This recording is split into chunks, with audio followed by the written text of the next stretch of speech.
సూరజ్ మాలిని కొడుకని గుండె పగిలే నిజాన్ని తెలుసుకున్న కార్తీక్ అసలు ఇదంతా ఎలా జరగబోతుందనేది ఈ వీడియోలో తెలుసుకుందాం. వీడియో నచ్చితే తప్పకుండా లైక్ చేయండి. మాలిని దక్షిణామూర్తి విషయంలో అందరం కూడా జాగ్రత్తగా ఉండాలి. ఎవరు బలహీనంగా ఉంటే వాళ్ళని తన వైపుకి తిప్పుకోవాలని మాలిని అయితే ప్లాన్ చేస్తుంది. అలాంటి మాలినికి ఎవ్వరు కూడా లొంగకూడదు అని శివనారాయణ చెప్తూ ఉంటాడు. అప్పుడే ఇక పారిజాతం విన్నారు కదా, ఎవ్వరు కూడా మాలిని మాటలు వినకండి అని పారిజాతం అనేసరికి నాకు భయం వల్ల నీ గురించే నువ్వే బలహీనంగా ఉండి మాయ మాటలకి పడిపోయేది అని అంటూ ఉంటాడు శివనారాయణ. ఏం మాట్లాడుతున్నారు నేనా అని పారిజాతం అంటుంది. నా దగ్గర అలాంటి మాటలు మాట్లాడితే మాత్రం నేను ఊరుకుంటాననుకుంటున్నారా? అస్సలు కూడా ఊరుకోను అని చెప్తూ ఉంటుంది పారిజాతం. తర్వాత శివనారాయణ, అమ్మ కాంచన, నేను ఇక్కడికి రమ్మంటానికి కారణం శ్రీధర్ వస్తున్నాడు, ఈవినింగ్ ఫ్లైట్లోపు ఇంటికి వచ్చేస్తాడు, ఈ విషయాలేమీ కూడా శ్రీధర్కి తెలియనివ్వకండి అని శివనారాయణ అయితే చెప్తాడు. నీ విషయంలో నేను తప్పు చేశానని నువ్వు అనుకుంటున్నావమ్మా అని కాంచన్ని శివనారాయణ అడగడంతో, లేదు నాన్న, నేను అనుకోవడం లేదు అని చెప్తూ ఉంటుంది కాంచన. నీకనిపిస్తుందా తాత తప్పు చేశానని అంటూ ఉంటే, అవునరా తప్పు చేశాను, నాకు అనిపిస్తుంది అని అంటూ ఉంటాడు శివనారాయణ. మీరు తప్పు చేయడం ఏంటి మావయ్య గారు అని అంటూ ఉంటుంది సుమిత్ర. లేదమ్మా, తప్పు చేశాను, కార్తీక్ విషయంలో చాలా పెద్ద పొరపాటు చేశాను.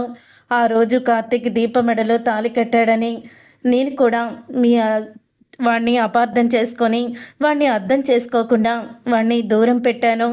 ఆ రోజు జ్యోత్స్న చెప్పిందని నేను కూడా వెళ్ళి ఆస్తి మొత్తం కూడా రాయించుకొని వాళ్ళని ఇంట్లో నుంచి బయటికి వెళ్ళిపోమన్నాను.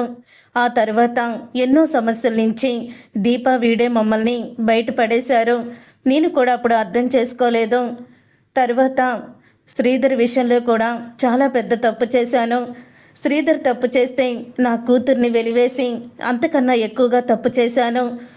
జ్యోత్స్న పనివాళ్ళుగా అగ్రిమెంట్ రాయించుకుంటే అప్పుడు కూడా జ్యోత్స్నాకి ఇది తప్పు, మనం అలా చేయకూడదు, వాళ్ళు కక్ష సాధించకూడదు వాళ్ళ మీద మనవాళ్లే అని తనకి బంధువుల విలువ తెలియకుండా నేను కూడా తనతో పాటే అగ్రిమెంట్ మీద సంతకం చేయించుకున్నావని తనని పొగుడుతూ శభాష్ అంటూ నా మనవడిని ఇక్కడ పనివాడిగా, మనవడి భార్యని ఇక్కడ పని మనిషిగా పెట్టి చాలా పెద్ద తప్పు చేశాను అని అంటూ ఉంటాడు శివనారాయణ.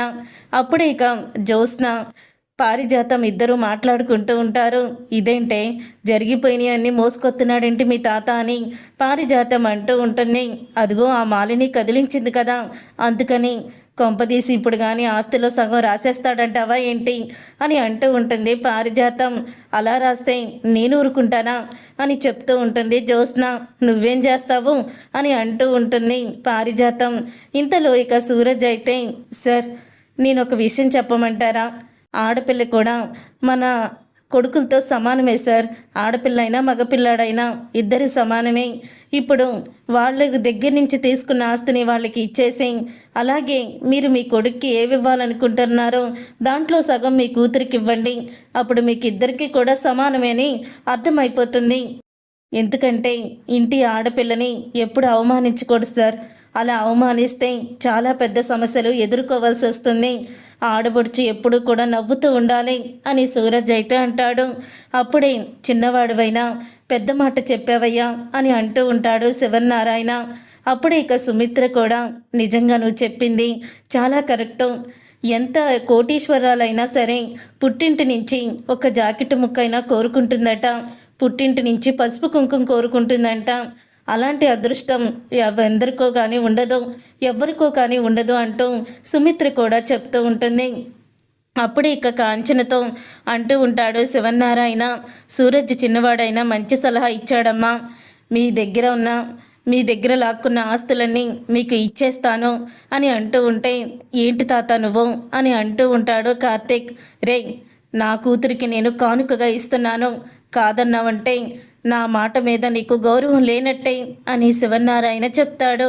అప్పుడు ఇక ఒక్కసారి జ్యోత్స్న పారిజాతం ఇద్దరు కూడా షాక్ అయిపోతూ ఉండగా, పారిజాతం ఆస్తి ఇస్తానంటే ఎందుకు వద్దంటుంది కాంచన అని పారిజాతం అంటూ ఉంటుంది.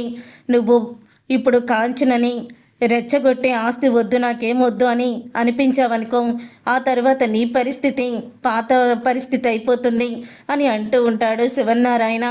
దాంతో ఇక పారిజాతం కూడా ఏమీ మాట్లాడలేకపోతుంది.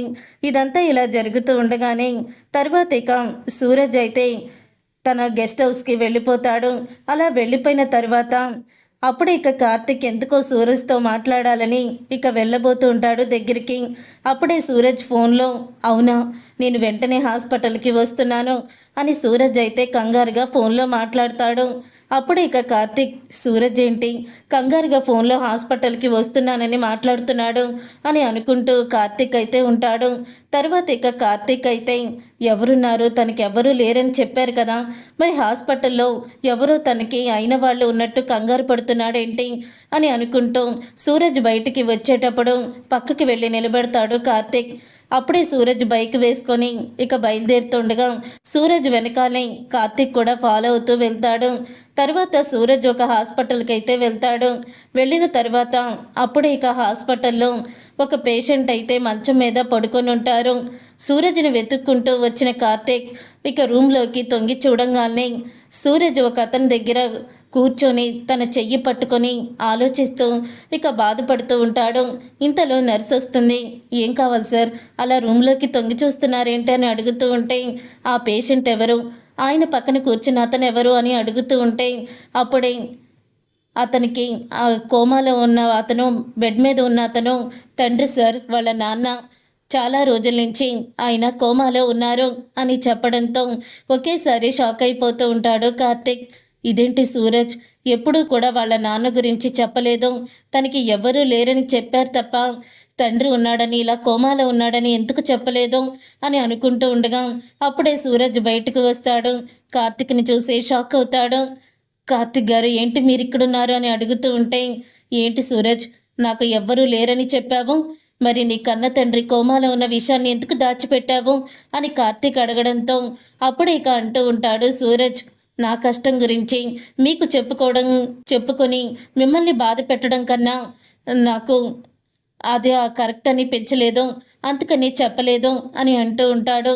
అప్పుడే అయినా ఈ విషయంలో మేమెందుకు నిన్ను అపార్థం చేసుకుంటామని అనగానే అపార్థం చేసుకుంటారని కాదు, నా పరిస్థితి చూసి మీరు జాలిపడి మీరు కూడా బాధపడతారని అందుకే చెప్పలేదు అని సూరజ్ అంటాడు. అయినా మా నాన్నగారు ఒక యాక్సిడెంట్లో కోమాలోకి వెళ్ళిపోయారు, మా అమ్మ లేదు, నాకు ఆయనకి నేను, కానీ చాలా రోజుల నుంచి కోమాలోనే ఉన్నారు, ఎప్పుడెప్పుడు కోమాలో నుంచి బయటకు వస్తారా అని ఎదురు చూస్తున్నానంటూ చెప్తాడు. నువ్వేమీ బాధపడకు సూరజ్, మీ నాన్న తొందరలోనే కోమాలో నుంచి బయటికి వస్తారు అని కార్తిక్ అయితే చెప్తూ ఉంటాడు. తర్వాత ఇక సుమిత్ర తన ఆల్బమ్ చూసుకుంటూ ఉంటుంది పాత ఫోటోల్ని. అప్పుడే కార్తిక్ అనుకోకుండా సుమిత్ర దగ్గరికి వెళ్తాడు. అత్త ఏం చేస్తున్నావని అడుగుతూ ఉంటే అప్పుడు ఇక తన కళ్ళల్లో కన్నీళ్ళు, చేతిలో ఫోటో ఆల్బము అది చూసి ఇక అడుగుతూ ఉంటాడు కార్తిక్. ఏంటత్తా ఎమోషనల్ అవుతున్నావు, పాత ఫోటోల్లో ఏం గుర్తుకొచ్చింది అని చూసి అని అడుగుతాడు. అప్పుడే సుమిత్ర ఏం లేదులేరా అని అంటూ ఉంటే నాకు తెలుసత్తా నీ పుట్టింటి వాళ్ళని తలుచుకునే కదా బాధపడుతున్నావు అని అంటూ ఉంటే లేదురా వాళ్ళు నా దృష్టిలో ఎప్పుడో పోయారు, నేను తలుచుకుంటుంది మా అన్నయ్యని చూసి అని అంటూ ఉంటే అవునా మీ అన్నయ్య ఎలా ఉంటాడో ఒకసారి ఫోటో చూపించు అని కార్తిక్ అయితే అడుగుతాడు. ఇదిగోరా మా అన్నయ్య అని ఇక చూపిస్తుంది ఫోటోని. ఇక సుమిత్ర తన అన్నయ్య ఫోటో చూపించడంతో అప్పుడే ఫోటోని చూసి షాక్ అయిపోతూ ఉంటాడు కార్తిక్.